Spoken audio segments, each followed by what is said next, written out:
Yo, what's going on, guys? Good to see you. Got my little quarter zip on today.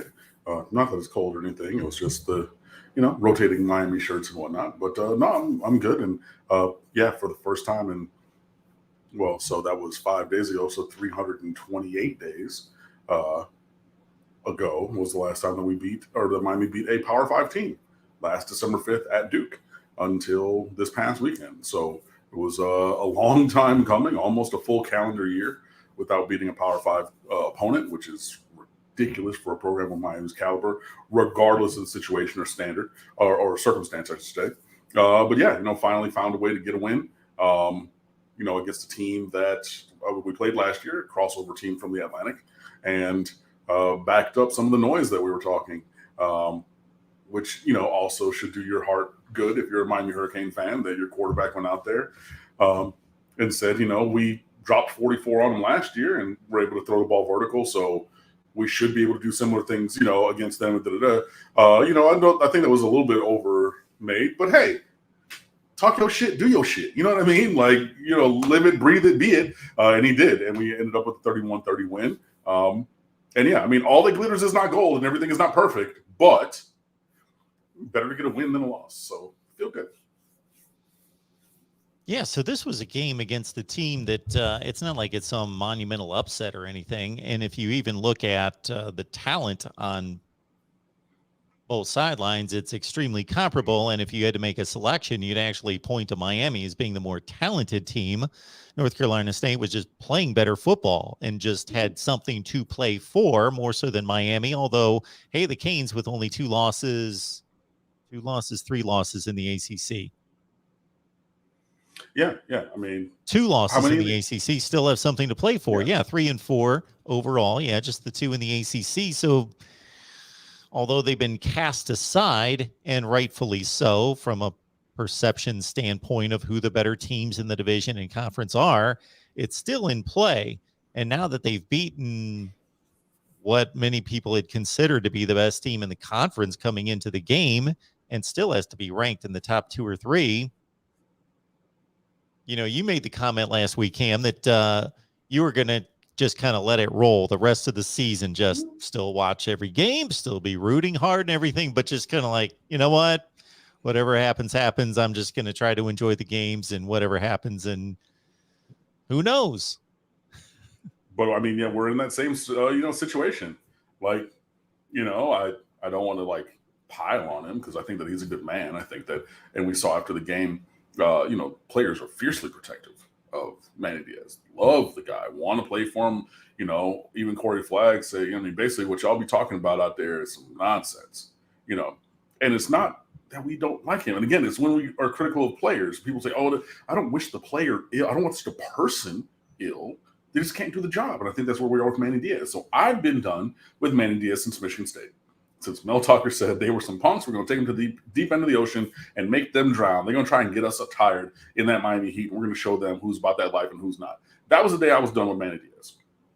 Transparently. Y'all know this about me. So I'm not dumping on the guy or anything. But, there's still much to be desired. But, it is, mathematically still possible to win the Coastal. Obviously, that's been a division that's been rife with parity over a long period of time. The entirety of Miami's tenure in the ACC, for example. So that is possible and everything. And we're going to go out here and we're going to see what happens this week and the week after that and the week after that. But we've already doubled the losses I predicted that we were going to have this year. I said if we're going to be all in on a year with the talent we had coming back and the individuals who comprised that talent coming back, this would be the year. So I wish I would have went with my 7-5 and prove me wrong that I've been doing the last couple of years. But, hey, you live and you learn. But, yeah, no, I'm in that same spot. Like, I'm still, rooting for this team. I love this youth movement that's going on. We're going to talk about that a little bit more in a moment. But, there are things to enjoy for sure. But I'm not going to just be, it's not life or death with every third down anymore for me. Not this year. Yeah, for your own mental and emotional health, it can't be at some point. Mm-hmm. That's all there is to it. And especially if you don't trust the leadership in place. So, and when you hear that from players, I try to take a balanced approach because on one hand, they are the best evaluators and indicators in one way because they're right there in the locker room.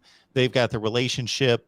They know what they know and they see it firsthand, but they also don't have perspective. They don't have perspective on the expectations, what it takes for a person in that role to run a program. Hey, if they just like that individual and enjoy the relationship, then they're going to have their back. And that's good enough. They don't need to have some grand evaluation of the program. They're just giving their perspective on it, which is valid, but it's not necessarily the entire Right. perspective on what has to be evaluated at that position with that kind of money on the line and that kind of power and authority of running a first-rate football program and what that takes. So this youth movement, yes, is let's get that off. This youth movement, so kind of run through that in regards to what you're seeing that you like. Well, I said that we're going to talk about this because I do have to bring up the fact that it was announced on Monday that starting safety Bubba Bolden is out for the rest of the year with a shoulder injury. And I've been very critical of his play recently because it looked like a completely different player. I saw it on the timeline this past weekend that people were comparing him to early career Robert Knowles, who was never in the right place and cost Miami multiple touchdowns every time he stepped on the field, and like a non-Tom Boy-Kill Fentress, who I believe is going to med school or something. And I mean, it's great. I want that for him. But in terms of being a football player, that comparison is not great. You know what I mean? Bubba Bolden was the number one vote getter at safety for all ACC this year coming into the season. One of the highest vote getters on the defensive side of the ball heading into the season. There was an argument last year through the Louisville game and maybe the week after that Bubba Bolden was the singular best defensive player in America last year. And on this very show, I made the point that he made a tackle 3 yards up the field on one sideline against Louisville. They go tempo, and he makes a tackle on the other sideline 7 yards up or 6 yards up the field. Literally everywhere. I mean, 53 1/3 yards wide, going tempo, no huddle. He's literally making plays everywhere you can make them at all three levels. Ooh, sorry about that. And his play is just falling off, just terribly, in every way, whether it be, run fits, tackling, coverage, none of it was there. And so it was said by Manny Diaz that he sustained the injury against Virginia. Brevin Jordan, who played both in high school at Bishop Gorman and at Miami with Bubba Bolden, said that the injury actually was sustained against Appalachian State in the second game of the year. Whichever one, that's a long time to be playing with a shoulder injury. And it does kind of inform, like, okay, like this is maybe why he's going about trying to tackle in such a way and, not engage all of his physicality in the same way that he used to because he had a bum shoulder and everything. So we obviously wish him, well with his surgery and recovery. I'm of the mind that, it would probably be better for him to come back to school than go to the NFL, especially based upon what the film was this year, even with an injury in the second half of last year as well. But we'll see if that's the move for him, or if he goes in the portal somewhere else, or if he tries to take his talents to the next level.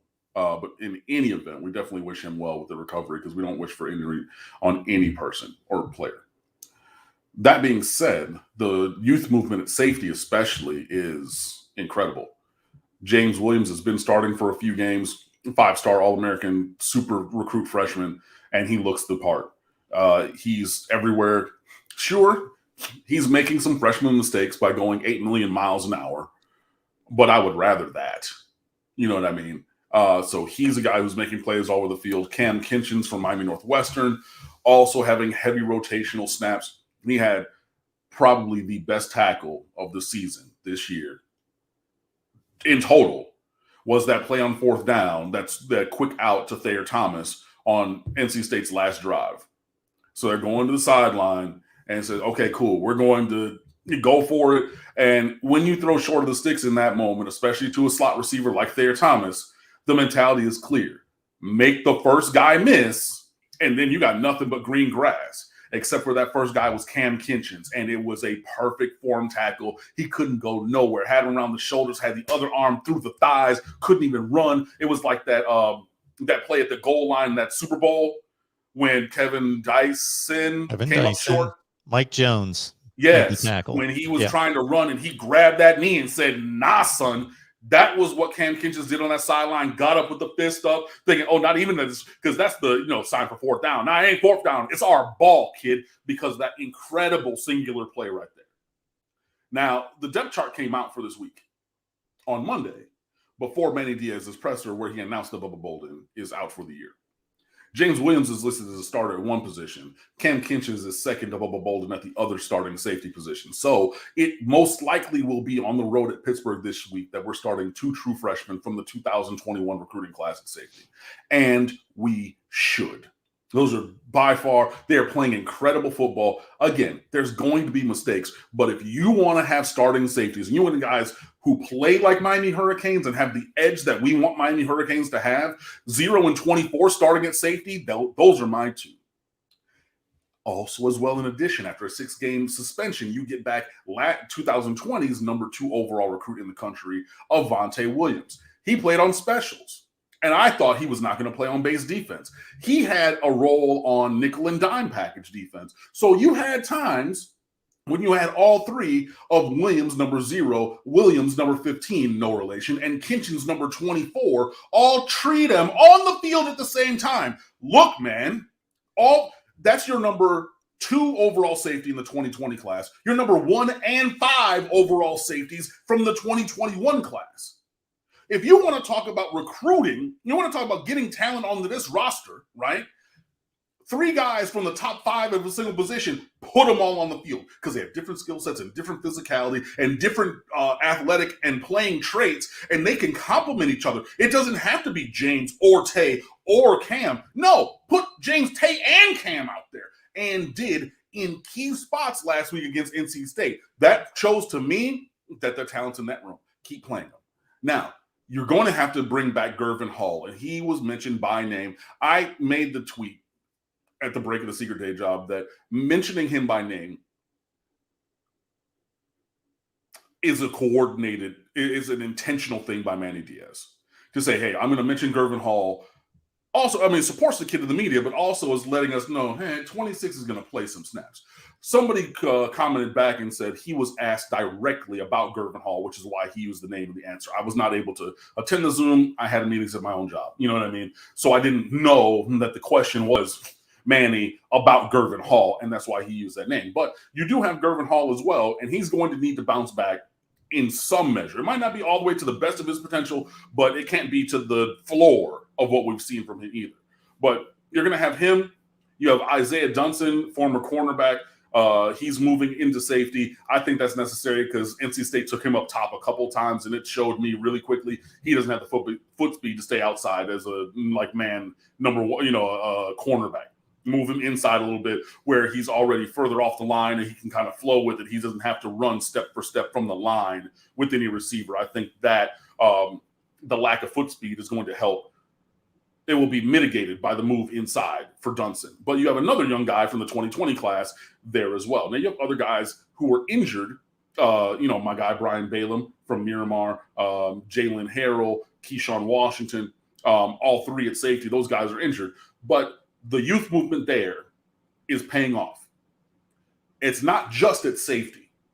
You got Marcus Clark, Isaiah Dunstan, who now is going to safety, but those 2 are playing at cornerback ahead of DJ Ivey. Marcus Clark playing really well. To Corey Couch, rotating in, playing more nickel, which is his best spot. I know that he's the best cover corner on the team. He's 5'8" on a good day, guys. Sorry, he's not going to be able to play outside. Just come on.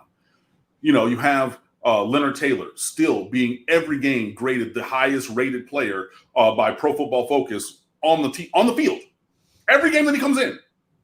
What else do you want from me other than the highest graded player by these evaluators? You know what I mean? You have Jalen Knighton, sophomore. Now you're starting running back. You have other, freshmen behind him, Cody Brown and Thad Franklin. You got Brashard Smith getting in on kick returns and also some spot duty on offense. Romello Brinson on offense. Xavier Restrepo. Jacoby George, punt return. Now he needs to ball security because he fumbled the ball twice on one punt return. But he's out there on base offense and on punt return. You have Xavier Elijah Arroyo at tight end, who I believe needs to be playing even more snaps than 85. But he's a guy, he gets one play thrown his way. It's 29 yards up the sideline and a big first down. Everywhere you look on this roster, there are youngsters. And I didn't even mention guys like Chance Williams at defensive end. You know what I mean? There's at every level of this roster, young guys who are stepping up into major roles and making the plays. And this is what I've been talking about. This is what my guy JP Juice Kane 300 on State of the U wrote about, that Miami has a seniority problem of just playing the older chronological guys. Look, D. Wiggins finally went with his effort into the transfer portal. There was a formality because it was announced a couple weeks ago. He's not even on the official roster anymore, but fine. Okay, cool. Yeah, but if you're playing him instead of some of these guys that we're seeing, no, get out of here. You know what I mean? Mark Pope, he's not officially in the transfer portal, but same thing. But I mean, he wasn't playing in front of anybody because he got recruited over and then developed over. But and that's not even saying the ACC newcomer of the week, Tyler Van Dyke, who completed 25 of 33 passes for 325 and 4 touchdowns. After he came out here and said, we're going to bomb them boys and bomb them boys with no interceptions. So, I mean, at every position group, absent offensive line, which is just an older group of guys and the young guys are developmental. But every single position group other than offensive line has young guys in the first or second year in this program stepping up and making plays. That's a coordinated youth movement. And even though I don't necessarily like it, that youth movement might save Manatees' job for another year. Yeah, they are as good, if not more talented than every team on the schedule the rest of the way. We've stated that many times. It's confirmed. It's just obvious. And then Cam has taken basically the recruiting rankings and given us profiles of what has transitioned from a recruiting ranking to play on the field against quality competition for several weeks now. So it's pretty substantial. I know that every time I look up, Leonard Taylor's pushing like a guard into somebody's lap, or it's him and Nessa Silvera every play, resetting the line of scrimmage. Yeah, it's interesting to watch. It's quite the conundrum of what's going on within this program based on what most people's evaluation of the leadership is versus, hey, this youth movement that you and others wanted to have put into motion much sooner. And it's funny because, you're back against the wall. You look for those things to save your job. You know what I mean? Like, if you're cornered, like, you got to have that survival instinct, fight out of that corner. Not let that guy, no, I'm going to punch my way out. I'm going to fight back. We're going to go to the middle of this ring and I'm going to keep throwing haymakers, right? But when we went into that, or when Manny Diaz and the program were put in that corner, what did he do? Took that bye week, hurt some feelings, and said, hey, the job is not being done. I love you as a person. I'm so very sorry. And you can blame me for not developing you. You can blame whatever. I'm real sorry. But these young kids, maybe they have not been brainwashed by the program where the dog in them has not fled the building yet. You know what I mean? Maybe they don't even realize the magnitude of the moment, so they're just going to go like their hair's on fire at 1,000,000 miles an hour, and I need that. But we came out of that bye week and went to Carolina, and you started seeing a lot of younger players on that field. And then last week you saw even more younger players in big spots. So it's funny because we've been saying this is what this team and program should be doing to have improved performance for a while. But it took until, my job is really on the line, not right now, but right now, to incite that kind of change. Curious, interesting. Yeah, it's pretty fascinating. 247 Canes is on the line, and I assume, as has been proven zillions of times over zillions of shows, that Cam knows everything. But as always, if you're not aware, can we please have Cam address Ed Reed's comments made on the Ringer show? I was actually running an errand this afternoon and I missed that. And I was doing something else, finishing up that piece of content before the show. So I did not get a chance to check that out. I did see the GIF of the video clip of the reaction shot, the one that Ed Reed had on there to one of the questions, but I did not get to watch it all. I'll check that out later. So I'm very sorry I can't answer that question or give my take on it at this point. That's one of the reasons, I guess, instinctively I made that statement for one of the few times. But yeah, can't expect Cam to catch everything. Bob Stoops linked to Miami through some type of ESPN article. Bob Stoops is obviously an accomplished coach, an amazing coach, separated from the sport for a period of time, but Mac Brown was as well. But for some reason, Bob Stoops, Miami, it doesn't really seem like a match. I think that you got the Stoops brother wrong because it was Mark Stoops. There you go. All right. Who was at, and yes. I've seen the clip and I put that in one of my Storm Center daily kickoff pieces at 6 a.m. Your linked / conversation starter piece. But no, Mark Stoops was directly asked and he didn't exactly deny it, but he also said, I love the University of Kentucky and everything, and I appreciate these questions other than the other kind of questions, which was a beautiful joke. Like, hey, I love you asking me about other jobs. You all not sitting here and asking me, when am I going to get fired from this job? Which hasn't even happened to Mark Stoops in Lexington. You know what I mean? So that was kind of and he has obviously a relationship with all the journalists up there and everything. So it's kind of tongue in cheek, but he was like, yeah, no, I'm not going to talk about that. And I have a great team and we're 6-1 and we're 12th in the country and we're and everything. But I love you asking me about that, as opposed to asking me, have I packed my stuff and am I selling my house? So that was pretty nice. But yeah, it was Mark, not Bob. Okay, that makes total sense. Everything Diesel asking, whoever Miami brings in next, meaning head coach, I would like to see them do the Mel Tucker approach and save 5 to 10 scholarships for offers and positions critically needed. The entire offensive line, the linebacker position, defensive end. Thoughts? First of all, Mel Tucker took 20 transfers this year into Michigan State. So saving 5 or 10, you undershot that by a lot. Even though I think that I would like to see the program go in a different direction. I believe that Manny Diaz is going to be here for another year, come hell or high water. Manny Diaz himself has said that Miami's not going to sign anywhere near a 25-man recruiting class from the high school ranks, which means the majority or the rest of those 32 scholars. And I made a slight incorrect statement last week or a couple weeks ago that you can take 25 high school and then 7 transfers only. That's inaccurate. I should have known better. It's 32 total, but up to 25 from high school, with the other ones only being for transfers. So technically you could allocate some of those regular scholarships to transfers. So even still, Manny Diaz has said, look, we're not signing 25 this year. Get over it. Which tells me, instead of even going to the 18-19 number, which I was looking at, and then saving those and then whatever else, Manny might be looking at mid-low teens. And then the rest of them being transfers coming in this year, especially with only having 8 guys signed or 8 guys committed.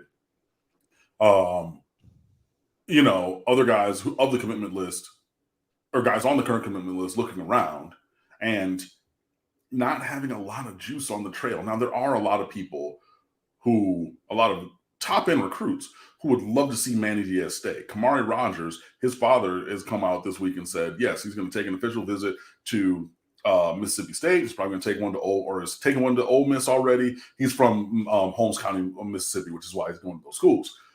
But his father in the article said, look, Manny Diaz keeps his job, we're locked in. Manny Diaz doesn't keep his job, anything can happen. So that similar kind of sentiment has been echoed by many guys. And even Gabby Urrutia on a thing on 247, somebody said, I forget which piece it was, but somebody put the comment and was like, hey, it sounds like insert recruit here. I think it was the Malik Agbo, 4-star offensive lineman recruit from Washington State.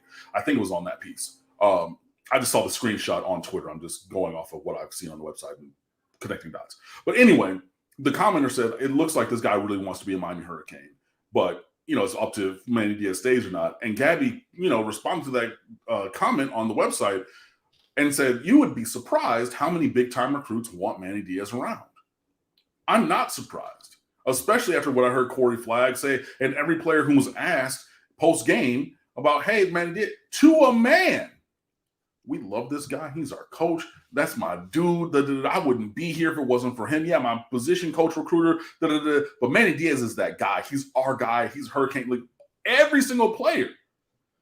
So he has a presence, and he's a good person, and I get it. But the performance just needs to be better. I don't think it can get to that level. We shall see. But in terms of transfers, I expect there to be many.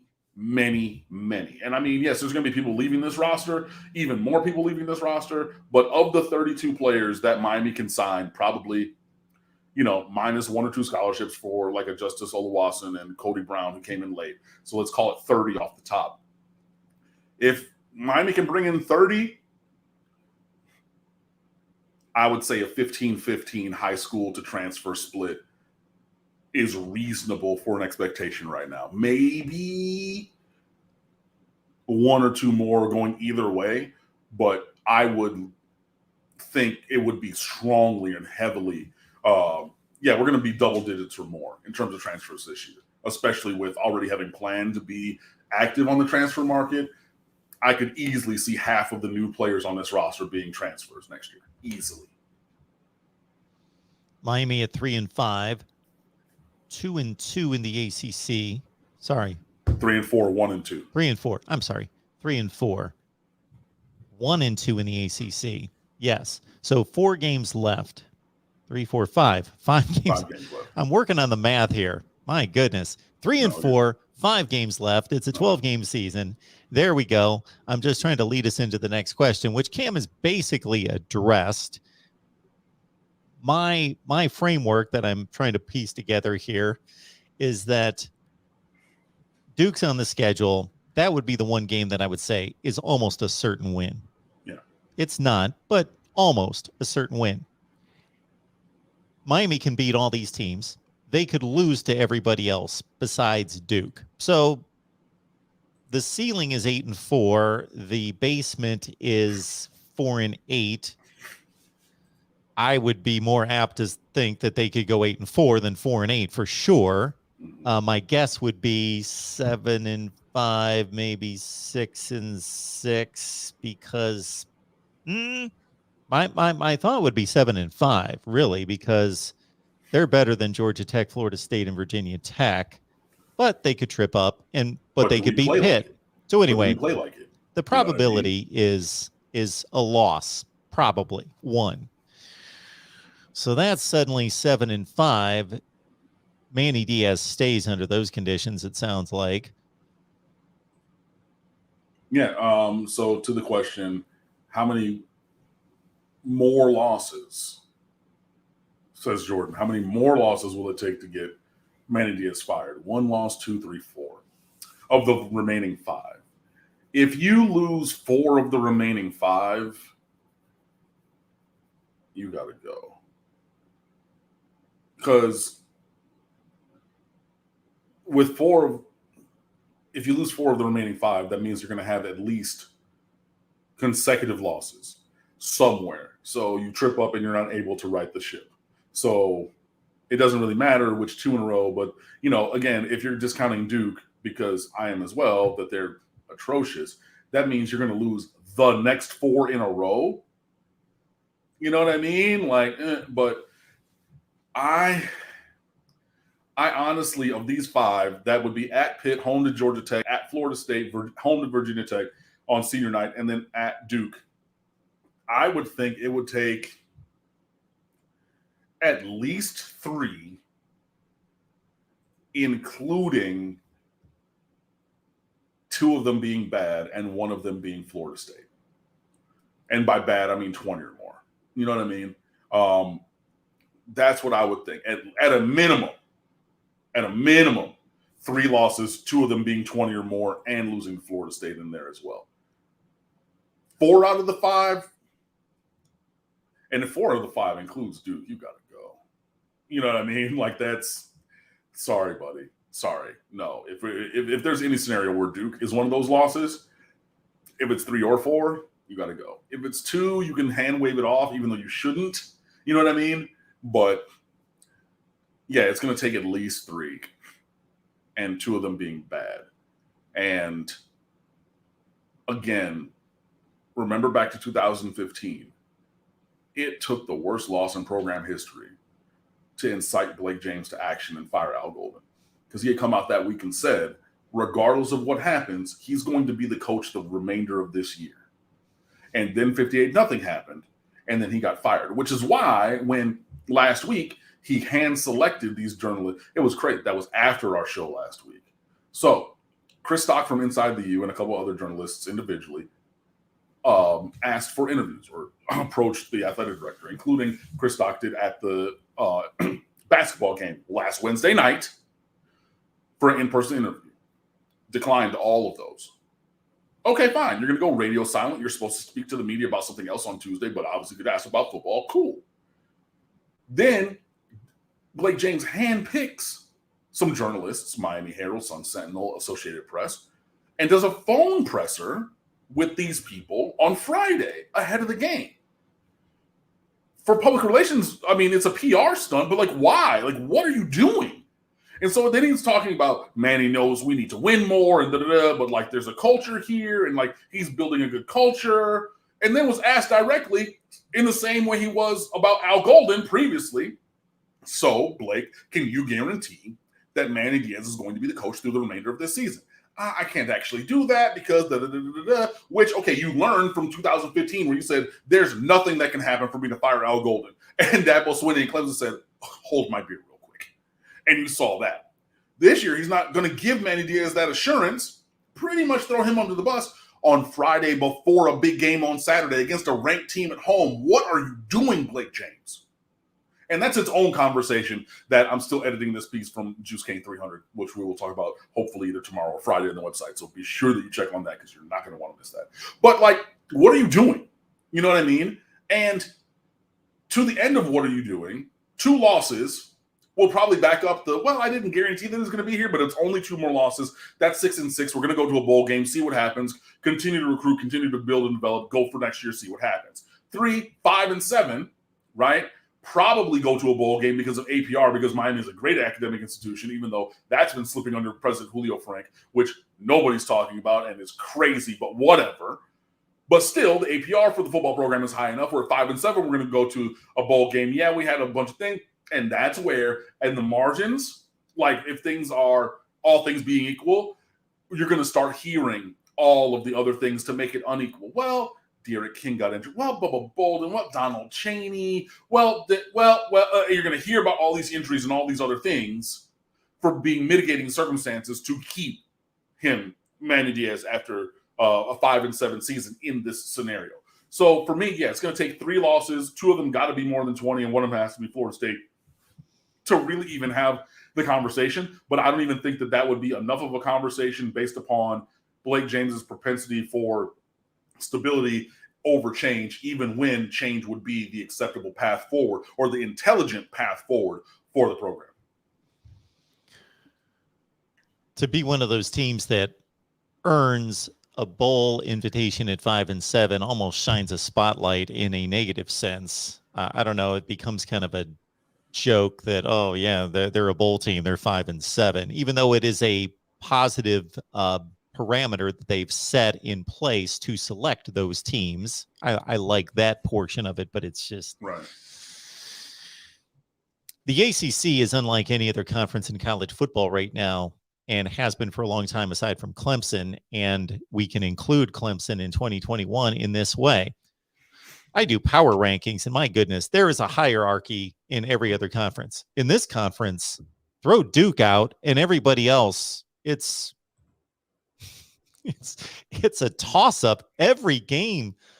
Syracuse is not considered to be a good football team. They took Wake Forest to overtime. They took Florida State to the last play of the game. They took Clemson to the last play of the game, and now they've won a couple games the last 2 weekends. Everybody is just now the team that Miami beat last weekend, many consider to be the best team in the conference. And now they may be playing the best team in the conference this weekend, but it's razor thin margin. It's a free for all in this conference. So it's there for the taking, and especially if what is happening, possibly, I don't think Clemson's going to be dragged down into the muck, but what might be taking place at Clemson is something you've talked about in recent years, that this reign of just winning every game might be over there.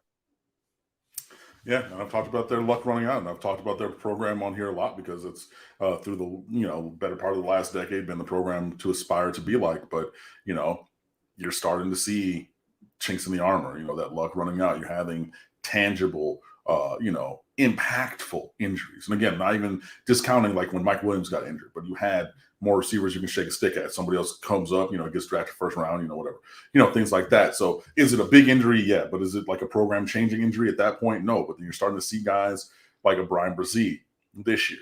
You don't got another one of those. You know what I mean? Like that's an injury that matters.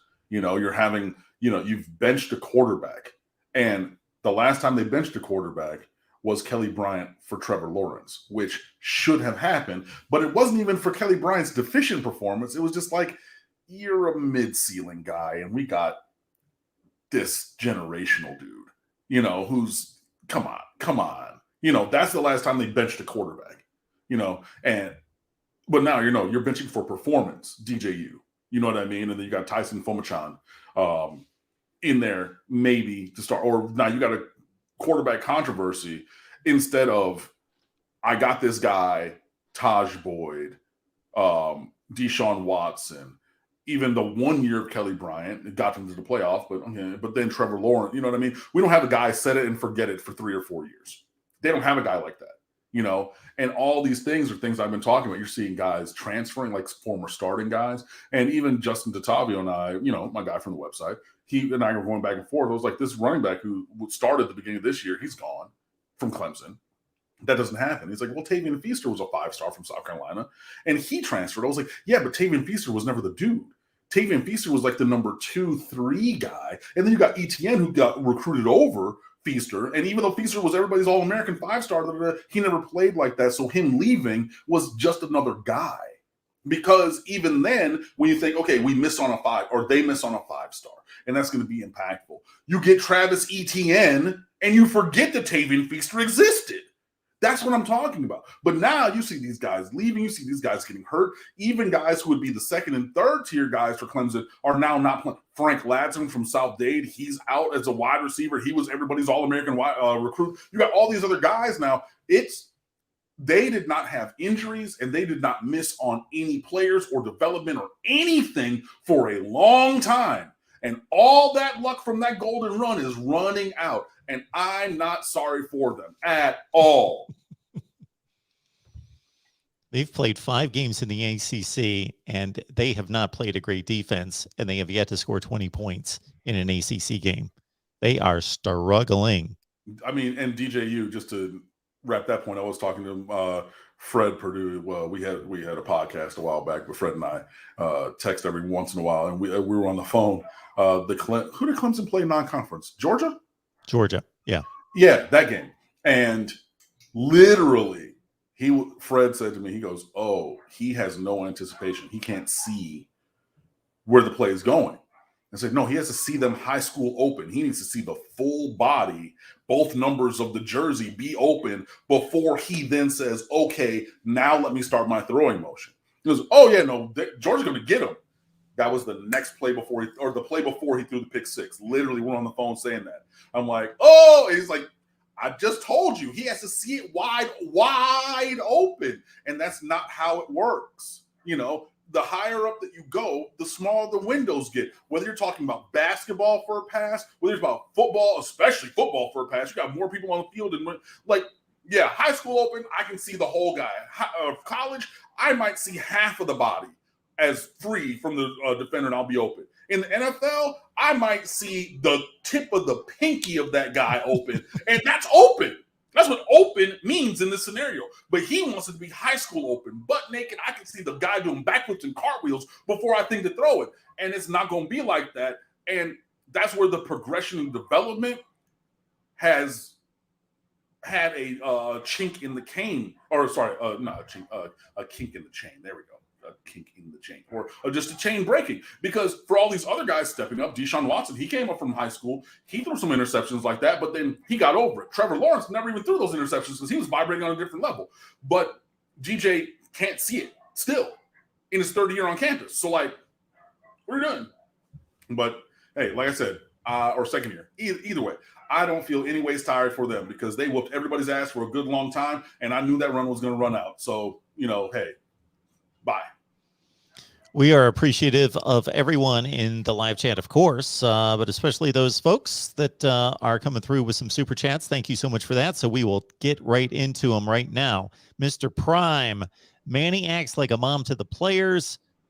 No hard work in the offseason or accountability for making bad plays. Allows bare minimum in the weight room. What foundation do you have to say any of that? No hard work in the offseason. It might not be, the work might not bear fruit, but them boys work. You know what I mean? Accountability for making bad plays. Now that's one where I will agree with you. During the season, we're seeing, okay, yeah, he's not necessarily been holding players accountable. And then, continuing with that, allows bare minimum in the weight room. I'm not in the weight room with them. Are you? Because I haven't seen that. I've seen players breaking some records. You know what I mean? I've seen those videos and things like that, but allowing the bare minimum, which, is a coordinated kind of a thing, I haven't seen that. So I don't know where your foundation is for that. Maybe you're right. But on those 2 points, I offer just a little bit of pushback. But regardless, the performance on the field has still not been what we desire, and I agree with that. Chuck C., glad to see you guys today. Thanks for the show. Chuck C., we appreciate you being here as always. Thank you for your support. Wouldn't it be fitting? Number 1, NC State wins the Atlantic. Number 2, the Canes beat Pitt. Number 3, the Canes lose the tiebreaker to Virginia, but maybe a game back of Pitt. Perfect ending. I mean, that could easily happen. Virginia's already beaten us. We have Pittsburgh on the road, and they're ranked 17th. We obviously just beat the 18th ranked team at home last weekend. But that very well could come to pass. So, there are still things to play for if you're trying to really hope against hope for the ACC Coastal. Obviously, a win this weekend is essential towards that. If you lose this weekend, it's over. Plain and simple. Because you need so many other losses. Now, even if you win this weekend, you still need Virginia to lose another game, and now you need Pitt to lose another game. Because if you have 2 losses then you lose the tiebreaker to Virginia because they beat you. Then we would beat the Pittsburgh in the tiebreaker in that scenario because we've beaten them. But to be clear of that means we need Virginia to have 3 losses, and we need Pitt to have 2 losses because they're undefeated in conference at this point. So this would only be 1 loss for them. So we still need extra help. So everybody's saying, oh, Miami's in control of their own destiny. Only to a point. We're in control of keeping the destiny alive, but not entirely in control of making it a reality without the assistance of other teams. This is also why you need to be reading John Reynolds' ACC Rooting Guide every weekend, because he does the breakdowns on this, which we've done for a couple of years. He's the one who's in charge of that this year, to go and say, hey, this is what you should be rooting for. This is what will help Miami down the road. Every Friday on stateoftheu.com. Go and read it, the ACC Rooting Guide. It's up there all the time. Trust me. But yeah, that scenario that you put out, it very well could come to pass. But, at this point, heading into the season, I was definitely looking at it as a holistic thing. 10-2 ACC Coastal Championship will go from there. At this, you have to be granular. You have to be singularly focused. It's this week because the path forward diverges in a yellow wood, as it were, Robert Frost. If you lose, it's over. If you win, there's still potential. You're still on that path, even though you might not get there because they might not trip up again and Virginia might not trip up again, but you're still on the path towards potentially getting the ACC Coastal Division Championship if you win at Pitt this week. So you really got to look at it in a week-to-week basis. So more singularly focused than holistically focused and everything just as we move forward. On a side note, Virginia's got an interesting date out of conference this week against BYU. Everything Diesel. Thank you so much for the super chat. Appreciate that. Nothing stated there, but because of your contribution, I see you've got a comment right after that about Manny. I'm sorry, but Manny's got to go. There's no way you can tell me this team will beat Texas A&M next year with him in charge. I mean, preaching to the choir, or the former choir director, as it were. I told you, after Michigan State, I was out. I was actually I was working on my, Manny Diaz fired post-mortem piece the other week, because I just wanted to be sure that I had all the numbers and records updated, because that's what I'm focused on. That's what I'm looking at. I don't think that he doesn't have the range. He didn't have the ability. And yeah, maybe it would have done him better to go to Temple and win some games and lose some games and figure out how to run a program there. But, using Miami as a training job, with all due respect, I think the moment's too big for him. And yeah, the team plays hard for him most times, and the players do like him and everything, which is great. But good is not good enough, especially for me and the Miami Hurricanes. So with all due respect, and to him as a person, wish him the best and everything. But definitely needs another couple of mango seasons and should be somewhere else. Leon Hurricane, you and others that we see here on a regular basis, we appreciate you so much for being here all the time and supporting. Thank you so much for that, Leon. And Falconer X, of course. What do you got to say tonight? Falconer X chiming in for the first time. Noon game scares the hell out of me. Miami has a hard time with the sun out. Well, you're going to be scared for the next 2 weeks, because this week is at noon, and then next week at home against Georgia Tech is at 12:30 on your regional sports network. So down here, it's going to be Bally Sports Florida. What? Yeah. I mean, there still are regional sports networks. It's not like an ACC network game, at least? No, not even. Because you're going to have one on ACC network at noon, and then the 12:30 is going to be your, it used to be Fox Sports, your whatever kind of a thing. That's where that has been put. So I obviously posted that, and a couple people were like, "Yo, they don't even have that on whatever." I'm like, you got a week. Find that bar you want to go to. Hit up my boy G on Twitter, King of the Fire Stick. I'm just saying, go and do that and make it work. Find your little streaming site, whatever you got to do. I done told y'all from Tuesday or Monday when it was announced about next weekend's game. But to Falconer X's point, both this week and next week are already going to be in that noon window. The week after that is... the week after that is November 13th at Florida State. That could easily be a nooner also, because neither team is really good. So, if you're talking about noon games, or, those early games scaring the hell out of you, you got 2 in a row and maybe 3. So, I don't know, maybe just say your little Halloween prayer or whatever it is to, get the spooks out of you before this weekend. But that's where it's going to go. Falconer X following up the super chat with a super sticker. I continue to be amused by whatever that is, but Falconer X always grabs the super sticker. We appreciate that. Then comes back with this. NCAA rules today will not let coaches coach like 1985 to 92. The young men are different, and their world is so much larger. I think it just means like the totalitarian rule of coaches, like a Bo Schembechler or Woody Hayes, or like even the and Notre Dame coaches, like guys like that who's like really, just like, they were definitely the hammer and the players were the nail. You know what I mean? Like that mentality. In large part, you're right, but then you also have Nick Saban, because if you win, it seems like he's softened. Right? He has softened, but I mean, he's still probably one of the tougher coaches around, and I mean, a lot of things he said, like, you want to hate on him, but he's like, look, like, we have a standard of excellence, and we did not uphold that standard, and that's why Miami got 13 points in that game. If you think that you should be playing and your parents want to call me and everything, find 5 guys on your side of the ball, you know what I mean, offense or defense. Find me 5 starters who think you should be starting over who started. Then we could talk about it. But if you can't, then do the work. But he is one of the few who has that cachet of winning pedigree to really kind of lean in to those kind of things. But the Falconers' point, yeah, times have changed, and I mean, it's different for all of us. I mean, like Mark, I not remember, but I know you and I both probably when we were younger got a swift backhand upside the head once or three times. You know what I mean? Can't get away with that right now. You know what I mean? Things are different, so it goes into the world of coaching as well.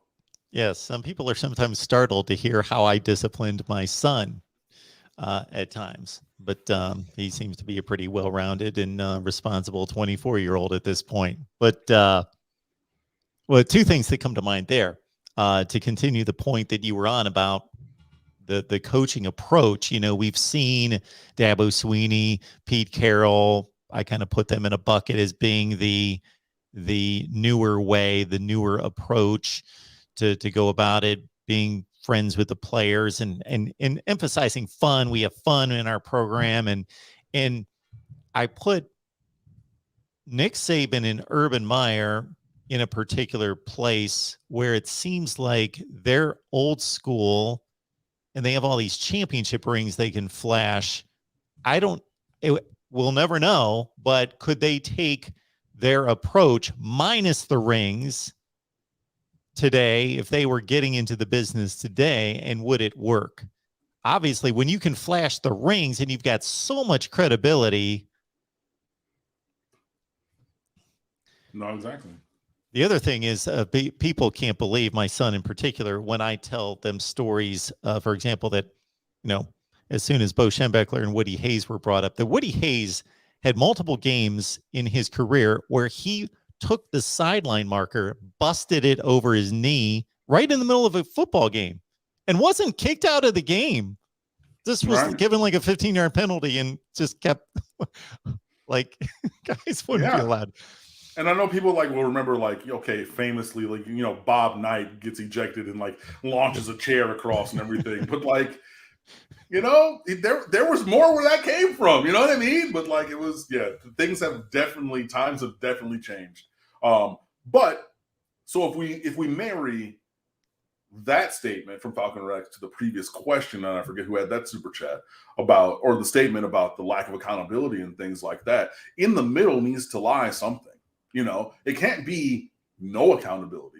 I don't have personal children. I want to have kids. Well, we'll see what happens. But if I have kids, I'm not just gonna be okay, well, they did something, and then I have friends who have kids, and I've seen them discipline their kids. No, you have to give them structure sometime. You know what I mean? To be hey, this is the difference between right and wrong. So if you don't know it as a 3-year-old, I'm going to teach you now. There has to be accountability for it. You know what I mean? So it can't be a free for all, and it can't be 1960s. Parochial school beating you with a ruler because you took a little bit too long on your times tables. It can't be that, clearly, because we've come a long way from there. But there's a lot of distance in between there, and I still think obviously that accountability is key in every industry, and especially in a results-based industry like sports, because if you did not achieve the goal, there has to be accountability for you not doing the thing. You know what I mean? So yeah. Yeah, it's almost like that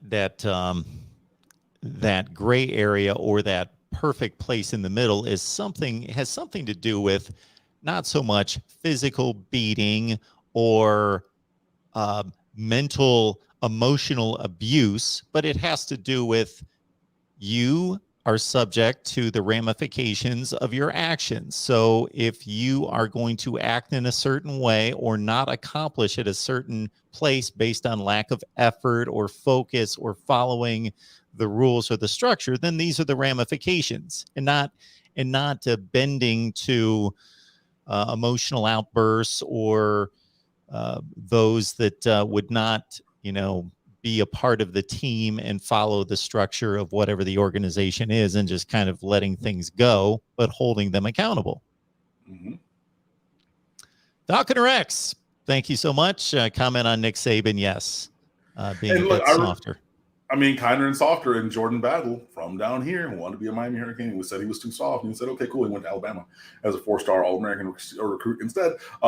He's the one who finally lifted the curtain on the fact that Nick Saban likes to tell a specific kind of joke about a specific part of anatomy D's nuts. So he, was talking about that, and he'll go and he like has that side to him where like behind closed doors, like in the facility with the players and everything, like he will bring that kind of levity and whatnot. It's just like this guy's like and you're also catching Nick Saban 9 times out of 10 on a game day. Like that's when the stress is a little bit higher. We had performances when I taught vocal music. And those were game days. We had districts, we had states, we went out of state to competitions, we had other competitions here. Like, I'm a competitive person striving for excellence, and I had these kids and trying to, train them up to go and do the thing. But I would tell them, and I would tell all my officers and leaders, my section leaders and my chorus officers, said today is not the day. So the day that random alto wants to come talk to me about her uniform dress not fitting because I'm not that person. You're that person, or the quartermaster's that person. So that you can come to me, Underwood, can I get your keys real quick? Sure. Go into the dress cabinet, get them a new dress, go to the quartermaster, check them that dress out, whatever it needs to be. But there's a barrier because I'm focused on that performance. There's a level of anxiety and pressure that comes along with that position. So yes, I would snap on people if you're coming at me on some stupid stuff because like I have a different thing in my head today. You know what I mean? Like I'm on this different level, and you're going to see Nick Saban a lot of times at that same kind of a level. So it's not going to just be shooting the breeze on a Wednesday night at 7:00 here on YouTube. No, he's in the middle of coaching a game. And even though he's won a lot, trust and believe, they lost that game. Who did they lose to this year? Texas A&M. Did you not see all of the message boards? Fire Saban, he's lost his thing. Nick Saban at Alabama for losing one game. They went to the nuclear end. So he knows that. So it's still going to be maybe a little bit extra, but like take that into account as well. On that game day, in the moment of that performance and things like that, is maybe not the most relaxed state where he's just going to say, well, hey, why don't we talk about, refinancing our houses and this life insurance thing? And, I took a trip with Miss Terry a while ago. That's not the focus. So you're going to get a little bit of a different energy from that and maybe giving him the grace, like every coach, of, hey, you're in the moment of battle. Maybe then that kind of informs the way that he approaches some of these things. But that also says when he's not in that exact moment with his players and with that program, there can be a sense of levity, which there has been a little bit. In the moment of battle, and then also at the weekly news conference, because for many of those same reasons, he's thinking of the 87 things that he would rather be doing to better his football team rather than answering what he considers probably 1 out of every 100 would be some type of usable, functional question, but the other 99 are something I've heard 1,000 times. It's been questioned to me, or things that be based on some small little controversies going on with my team I don't want to address, and just all those things that he doesn't want to deal with or thinks are just idiotic, just stupid. So you get that response and that attitude from him. And finally tonight, we've got everything Diesel once again. Butch Davis, name not mentioned when he names are thrown out concerning a head coaching job. Wouldn't cost much, right down the street. Proven coach. Mario, Mark, or Butch, meaning Stoops or Davis or Cristobal? Butch Davis has won exactly one game since beating Miami 2 years ago. One. A singular game. Again, I am thankful for the time that we had with Butch Davis. I love that 2001 team that he recruited and molded that won the championship in the year after he left and everything. But that is a time gone by, and I don't need to go backwards. I'm so very sorry. Absolutely not. Mario Cristobal, Miami alum on 2 championship teams as offensive lineman. I would entertain that. Mark Stoops, in a similar vein as Clausen from Wake Forest, are you going to be okay with waiting a couple years for him to build the program to this point, to the point that we're seeing his current program at? Because it took years for them to get there. So as a program builder like Dave Clausen, yes. Is he somebody who can come and immediately elevate Miami from okay to good or good to great? I'm not so sure. But a proven coach, yes. Also, Lane Kiffin's out there. Also, there's other coach. That's my choice personally. I've been saying that. But, there's other coaches out there as well. But respectfully, Butch Davis is not on that list. And it's also funny, and I tweeted this from the State of the U account at the game because I was in the parking lot tailgating before the game, like I always do. Number one, there was somebody who was getting married in the Western parking lot area. That was funny. So there was that. But then as I was tailgating, I see somebody walking down, and I'm like, that is Don Soldinger, the legendary running backs coach who coached the majority of all the great running backs who ever played at the University of Miami. Like 95% of them played for Don Soldinger. And he's walking down amongst all these Hurricanes fans, and nobody's batting an eye. Not a single person. And so I told some of the guys I was standing with, I was like, yo, that's Don Soldinger. And one guy goes, oh, he's my idol. He's my favorite. He just walked in front of your face, and you did nothing. And you were looking, it's not even like you were drinking a beer, you were talking to one of the, you were just standing here right next to me, shoulder to shoulder, watching him walk by and said nothing. And I'm like, but this is a legend, like a literal legend here, you know, and like, oh, well, I know so much about this team and this program and da, da, da, da. Like you only been around for, you know, since 2000 when you came here. Like I, blah, blah, blah, blah. Bro, like, you know what I mean? It was just one of those kind of things, but I felt like sharing. Falcon Rex keeps us going here. All right. Cam, should Miami football create a team choir to show its artistic talent and, of course, choose you as the director? I mean, obviously, you would want me to be the director. I mean, you know, Frost School of Music alum with honors, with a degree in music education, with a focus in vocal music, you know, a literal award-winning teacher for 15 years plus multiple summers and other outside performances and whatnot. Yeah, of course, you would want me to do that, you know, like, you know, orange and green all day. No, I don't want to take away from their practice time. You know, I don't want to do that, you know, and everything. But I'm sure that there's some guys with talent. I mean, shoot, you had Chad Thomas, who, you know, obviously is in music. You know, Major 9 is his, you know, performing name. He's still making and performing music. Jalen Phillips came here to study music engineering and production and whatnot. And I'm sure that there's other guys who do have talent and everything. But I'm good with them being on the roster, and I would appreciate it more if they showed their talent in the football arena on the gridiron as opposed to making music. But I mean, hey, if they want to or anything, then, you know, we could talk about it. And, you know, if the University of Miami wanted to employ me, you know, they still send me all kinds of stuff. They call me all the time for alumni donations. They know where I live, and they know what the phone number is. So, you know, hey, you're going to have to buy me off of the secret day job, though. Like, it's not going to be cheap. It's not going to be cheap, but it'll be worth it. Hurricane Logan, where you been? Good to see you. Play and develop our young bulls. We see what we got with Knighton and TVD. And on the offense, Cam, you're too smart to dismiss this. Cam addressed that at length. Right. So for those of you who catch us a little bit later, we understand you can't be here for every second all the time. The video posts as soon as we get done, and you can catch it in its entirety just about 15-20 minutes later. So please do that. Hurricane Logan, it's mighty good to see you. And even though we really didn't dive into the Pitt game, this may be the, as you send us out, Cam, maybe the last time that you can ever address one Kenny Pickett. He have 23 touchdowns and 1 pick this year for the Panthers. Really well. He's playing really, really well. In his 17th year at the University of Pittsburgh, you know, so we're going to be sad to see him go, but, you know, he's been a foil and a foe for the University of Miami for a long time, obviously going back to his first career start against the University of Miami in 2017 on a day on which the perfect season died a horrible 17-12 or whatever it was, death up there. But yeah, no, Kenny Pickett is good. They're running with a little bit more tempo on offense, and they continue to run the same defense Pat Narduzzi ran from when he was at Michigan State and his whole time there at Pittsburgh.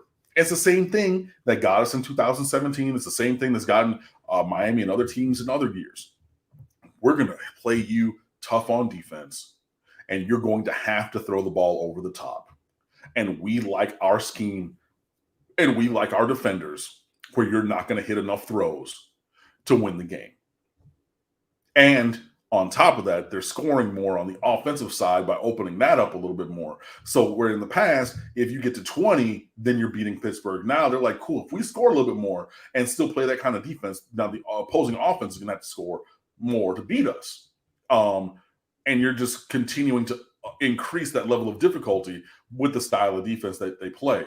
So it'll be interesting. I mean, we already know what the game plan is going to be. They're going to crash to the run. They're going to, jump on the intermediate and short passing game, and they're going to play press man and make you beat them over the top. So Charleston Rambo, Keyshawn Smith, Xavier Restrepo, and all them other receivers make some plays, and people were critical of me during the NC State game because Xavier Restrepo had a diving potential catch, hit his hands, and he didn't bring it in. And so you got to catch that. And say, oh, Cam, well, that was a tough catch. I didn't ask you if it was a tough catch. I said you should have caught it. Hit you on both hands. If it was easy, everybody would do it. And I'm not going to lower my standards just because he didn't make the play. That means that he needs to work harder and maybe work on those diving catches to now make that catch. But if we're the Miami Hurricanes, right, and we aspire to a certain level of performance, that needs to be the standard. Standards are for everybody. Standards are for always, okay?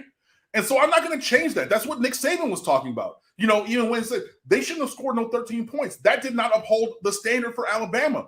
That catch not being made did not uphold the standard because the ball was there, hit him on both hands. Would it have been tough? Yes. Do I care? No. Catch the ball. Is it tough? Fine. I'm tough then. You know what I mean? But they got to go out there and they got to make these plays, and the plays are going to be there to be made because Pittsburgh intentionally is going to design where you have to hit them throws. Now, do we have a quarterback who can get the ball out there? Yes. Has he been pretty accurate down the field? Yes. Have a couple of his fade passes kind of hung up there a little bit too much for my liking, including that touchdown to Charleston Rambo where he fought through defensive pass interference? Absolutely. But that's what it's going to take. And maybe seeing Jalen Knighton in the passing game is going to be key because getting to the edge of their defense to get up the field because we're not going to be able to run up the middle, maybe that'll be something. Maybe, I don't know what exactly defense they're going to play, but they're probably not going to play off. But if they play off like Virginia did against Charleston Rambo, throw the stop route, throw the now route. Don't even let him go 5 yards and stop. Hike, throw the ball out there, let him work. You know what I mean? Maybe you make that happen. But Pittsburgh's a tough team. And, they developed their talent very well. You got two defensive tackles. One is from Miami. One was committed to Miami, Keyshawn Camp, and I forget the name of the other kid who went to Miami Central, who's playing their defensive tackle position, but they play really well, and they developed those guys pretty well over time. So it's going to be a tough game. It's going to come down to, this is probably going to be a game that will be tough for Miami to win. Coming in as 11-point underdogs, it's going to have to be a dogfight. I don't know that we're going to outscore them like we did with NC State. I don't know if we're going to have in the 40s like we did against Carolina. But we know we know how Pittsburgh wants to play the game, right? It's analogous to, and I hate them, but it's analogous to Virginia basketball. You know how they're going to play the game. They're going to pack it in. You know how they're going to do it every single game. So it's your job to beat that system and what they're going to try to make you do, period.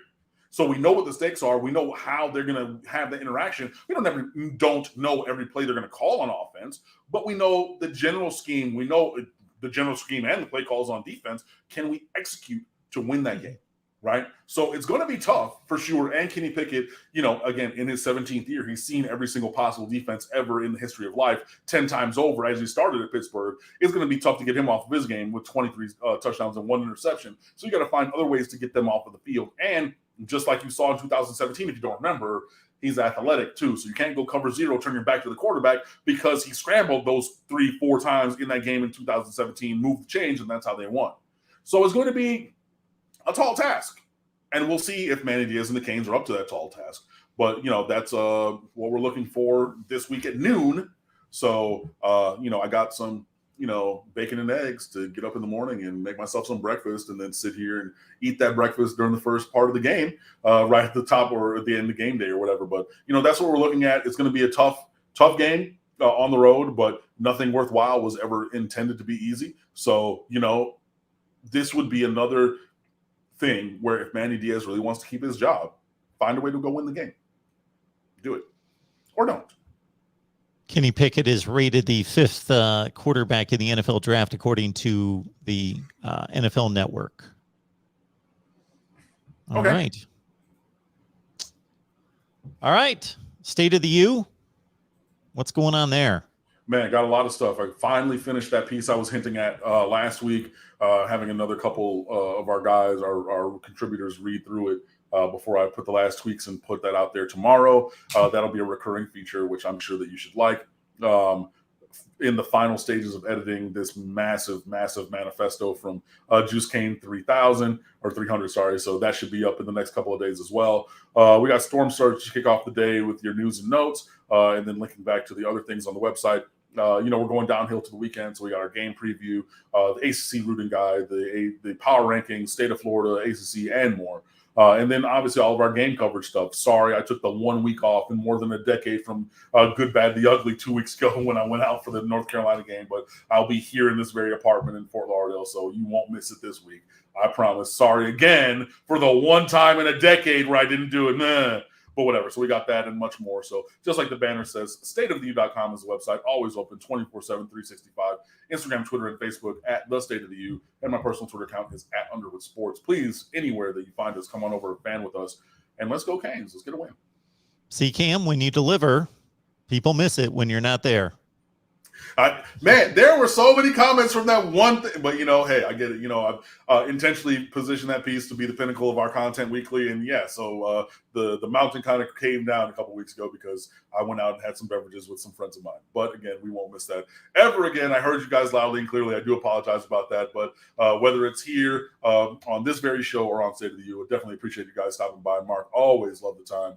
Didn't mean to go over this week, but I did, and it was good and fun. So I hope you guys enjoyed it, and we'll see you next time. Next Thursday night, 7 o'clock Eastern time.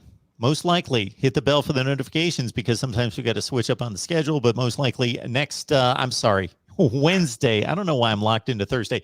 Wednesday night with Cam every Wednesday at 7 o'clock Eastern time. I've done that a couple times, I know. But we'll see everybody back here. Enjoy the Pitt game.